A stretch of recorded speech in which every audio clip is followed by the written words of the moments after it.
L'Éternel est près de tous ceux qui ont le cœur brisé et il sauve ceux dont l'esprit est abattu. Il ne faudrait pas que ce passage nous laisse penser qu'aucun mal ne va nous arriver et qu'on n'aura jamais l'esprit abattu. Mais au contraire, Dieu va être près de ceux qui ont le cœur brisé. Et il va sauver ceux dont l'esprit est abattu. Alors sauver, ça veut dire que leur découragement, ça va s'arrêter. Ça veut dire que leur situation peut changer aussi. L'Éternel peut faire qu'on est libéré de quelque chose ou qu'on est guéri de notre maladie.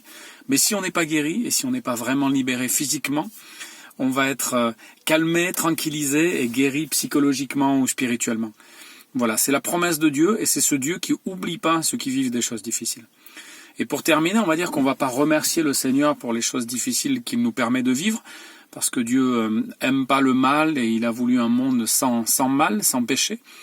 Mais on peut remercier le Seigneur pour tout ce qu'il nous permet de trouver dans les moments difficiles et dans les moments sombres. C'est un peu comme dans une mine, hein, les pépites, les diamants ou les choses précieuses qu'on peut trouver dans cette mine. On les trouve au bout d'un moment, mais la mine c'est difficile, quoi. Ces moments sombres, ce sont des moments difficiles. La question c'est, est-ce qu'on veut les vivre avec Dieu ou sans Dieu? Voilà. Dans la tempête, Jésus est avec ses disciples. Les disciples ont peur, la tempête va être calmée, ça a peut-être duré un moment quand même qui a été difficile, mais ils sont dans la barque avec Jésus. Voilà. Si vous êtes dans la barque sans Jésus, là c'est là que ça devient trop dur en fait. Et on veut simplement vous dire que dans la barque avec Jésus c'est mieux. Ça reste des moments difficiles. On a l'impression que Dieu dort, hein, qu'il s'intéresse pas à nous. Il s'intéresse à nous, il est près de ceux qui ont le cœur brisé et il sauve ceux dont l'esprit est abattu.